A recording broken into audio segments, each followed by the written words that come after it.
Okay, so the March international window is now over, and a couple things happened throughout this window. The first one being we now have all 48 teams making it to the World Cup. I'll be making another video about that later in the week about all those teams. But for now, we're going to just talk about the U.S. men's national team. They played two friendlies over this break against Belgium, where they lost 5-2, and against Portugal, where they lost 2-0. So the next time we see this team, Pochettino is going to announce the 26-man roster for the World Cup. So today, I'm on FIFA. I have a 26-man roster here of guys who I think maybe are going to probably make this team, maybe not. It's not my official 26-man roster. I only brought two goalkeepers because they're the only ones that play. Usually teams bring three, so that could get someone out of a spot here. You know, injuries are a thing that I'm also not really diving into here.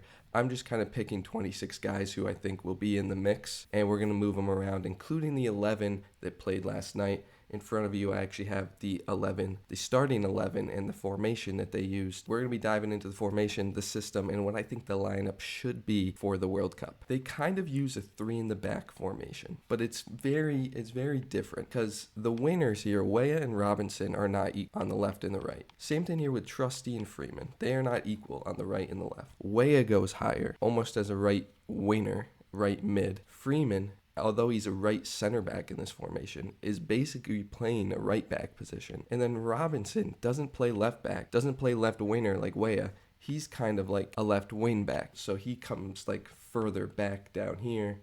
Weah goes higher up. And then Freeman also goes higher up. I think the back three that we saw last night of Trusty, Richards, Freeman is probably the best back three that we've seen. And I think it starts. The people that would come in, of course, we have McKenzie, we have Des, we have Scally, we have Tim Ream is another guy. Ream is the first one that I look at.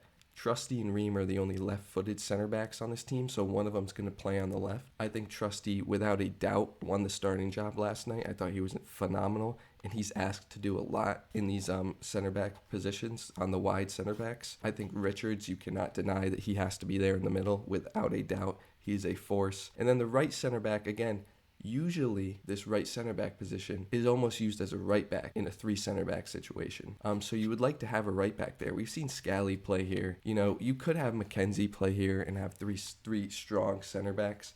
But a lot of times on defense, they kind of fall into a 4-4-2 if the other team's really pushing them in deep, meaning that the right center back has to move to right back because Robinson comes back to left back. So I think they want more of a natural right back in this right center back position. Also, this position goes higher. We saw a lot last night against Portugal. Freeman gets higher up the pitch because Weah goes so high. And that actually leads us to our first problem with this team that we've seen all throughout the Belgium game and all against Portugal on the goals conceded. It's the cutback. They talk about it a lot on the broadcasts, but they never really get into why the cutback is happening. Here's why. So on the ball, Freeman basically here, this says wide back. He basically plays right back. Weah goes really high up the pitch. You know, Pulisic plays like a false nine, they say. Tillman's a playmaker, McKinney's all over the place, and Robinson goes pretty far up here. So on the first goal against Portugal, Freeman actually loses the ball. He's very high up, playing like a right back, like pushing up as a wing back, and he loses the ball, and there is just acres of space. And if you can kind of see it here in this middle of the pitch, there's so much space there, and that's what ends up happening because Freeman's all the way up. And then Robinson, who's technically the left back, the left wing back, is also at the halfway line because he's trying to, you know, have space on the other side. And so when Freeman loses the ball, Portugal has numbers the other way. And what ends up happening here is Trusty and Richards are basically like 2-on-4. And what happens is Morris and Berhalter basically try to run back to create that back four because Freeman and Robinson are so high up the pitch. The ball's behind them now. They're backtracking to get back. So what ends up happening is your center midfielders end up running back to create a back four with your two center backs. And what that means is that space that they are supposed to occupy on that second level, there's no one there. And so what ends up happening is the cutback is very easy to get. You could argue that Tillman and McKinney should be the ones who are getting back, but that's a lot to ask for them for guys who are higher up the pitch, who are attacking midfielders. We saw it again against Belgium with the Onana goal. They all came running back, and then Tillman actually ended up running back too with the back line And then he was the one who was supposed to be covering that cutback area, the top of the 18-yard box, where Onana got the ball and scored from. And, people are saying Tillman should have done better defending there. He should have just been there in the first place. They all just have this focus to get running back. So that is a huge problem with this system. My kind of solution to that problem is actually simple. If Freeman and Robinson are so high up the pitch when that ball is lost and they're behind the play, they should actually be inverting in.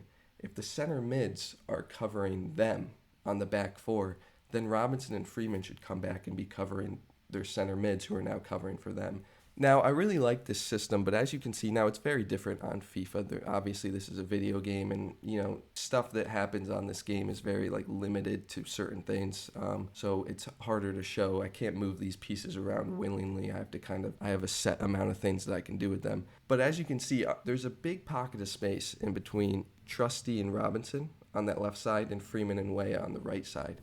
And one of the things that they did great actually is when the other team, Portugal or Belgium, had possession of the ball, strong possession of the ball, and the ball went out wide. If it was on the right side, Freeman would step out, and then Berhalter would step in and cover him as a fullback while Freeman attacked the ball on the wing. I thought that was really brilliant, and they really didn't give up any goals from kind of when they were set defensively, which I thought was very impressive against that Portugal team. Same thing, if the ball was on the left, Robinson would really go out there and pressure, and then Morris would drop in and cover him on the left center back.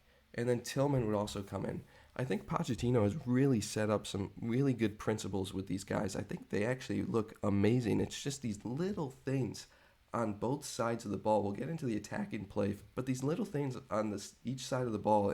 Defensively, it's the cover when they're scrambling back, not marking people or getting back on one line. That's the problem. But when they're set defensively, I thought they actually looked very good. The second thing I wanted to talk about defensively is the press. The press was absolutely beautiful against both teams in the first half of the Belgium game. But for the most part of the game, in the Portugal game, this press was incredible. They kind of do that classic 4-2-4 system. You see Pulisic was playing striker. One of the attacking mids, McKinney, will come up next to him. Weah's high, Tillman's high. And then Morris and Berhalter actually will kind of do something where they kind of stagger, So, I think it was Morris would go high and he would kind of stay low, kind of similar to this, wherever the ball was. They would kind of stagger, and sometimes McKinney would actually come back to set up more of a 4-1-4-1 press, depending on where the ball was. If the ball was wide, he would come out, but if the ball was centralized, they would do this 4-4-2.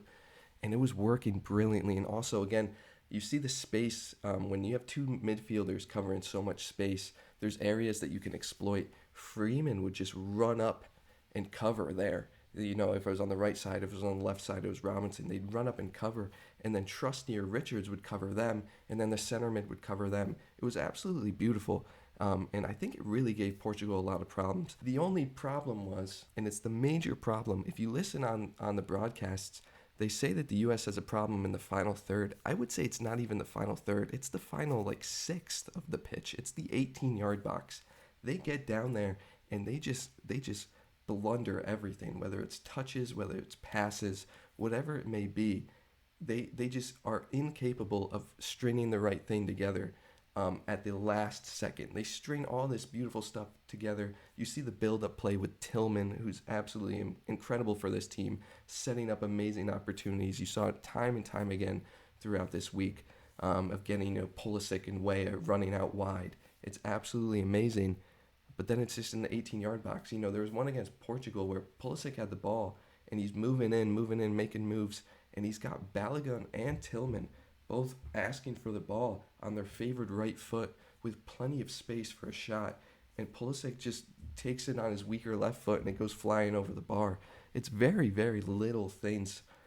It's just the last thing, because the build-up play is absolutely beautiful. And Pochettino was getting very frustrated with it because he said, in the Belgium game, he didn't celebrate McKinney's goal because that should have been their third or fourth goal. And he was absolutely correct. Same thing against Portugal. They could have scored 3 goals in that first half. Just something at the end. And again, they're front players. You look at where they're playing.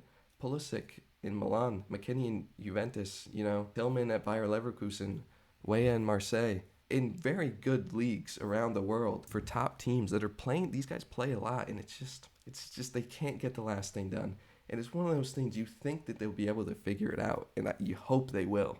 And maybe it's one of those things where it's like when you're shooting in basketball, where there's just a lid on the rim, and you just need to see one fall for it to get moving. I think that they will be all right, and they're very capable of scoring goals. With all that being said, I would like to now talk about the starting 11. First up, let's start from the back. Matt Freese should 100% start over Matt Turner. Turner in that Belgium game was left out to dry a lot. There was a lot of situations where, it was just bad defending. I think Arvston made a horrible defending play at one point, but still, he gave up 5 goals. And against the Switzerland team, he gave up 4 goals. Freeze gave up 2 against Portugal. You can say what you want that they fixed stuff, but I think there's something to be said about still letting that many goals in, whether the defense was horrible or not. So Freeze should start. I really think this is the back 3. I think Ream is a step slow, but I think, especially in this 3 center back situation, Trusty was all over the place, and he was attacking like crazy, really a ball-playing defender, and I think you need that. Richards has to be in the center. And then again, this right center back position is basically a right back that they play. I think last year Miles Robinson played here and, played that right back position. And so you can have a center back do that. But you're asking a lot of him to play something he's probably not comfortable with, versus Freeman's pretty comfortable with this. I think he's great. I think he's in. Weah has to be on the right. He's such a great attacking option. He can come back and defend if they need him to. Robinson on the left has to be in the team, I think. The only other option, really, is Arvston. And Arvston is not as good as a defender as Robinson is. Going up, this front 3, I think, has to be the front 3. And I know Balogun's on the bench, and he'll 100% play almost every game. But I don't think there's a spot in this formation. The one thing you could do is you could move McKinney backwards into one of these 2, but they have so many people vying for these 2 spots, and they're asked differently of what McKinney's asked, that I think McKinney has to be up here. And I think, again, you could say Pulisic goes, here, and Tillman's out for Balogun, but I don't think that works. I think Tillman is such a good playmaker. With these plays he has to play. So I think Pulisic has to be the 9 here, and Balogun comes off the bench, 60 minutes in. The midfield is the interesting thing because they have so many people going for spots. And really, they're asked so much of. These 2 center mids go so far up. They press so far up. Then they are also asked to cover defensively for the wingbacks that are so high up. Realistically, whoever's playing in these spots is not playing 90 minutes. They're getting subbed out in the 60-minute mark. So I think that actually is something that you can platoon and you can think about, and you can think of maybe having someone strong like a Johnny Cardoso. Maybe, not start. Maybe he comes off the bench. Maybe you have Tyler Adams start and, go hard for 60 minutes. And then you have someone at the end of the game who can kind of close out the games that you can trust. Tessman came in at the end there. I think I would go with Tessman and Adams. We'll see where Tyler Adams is at. And then I would have Cardoso, Morris, Berhalter, guys that can come off the bench and do well in these positions. But, this in particular midfield too, I would not expect any of them to play the full game. That is basically the team I think that they will use. This is my 11. Tell me what you think. Thanks for watching.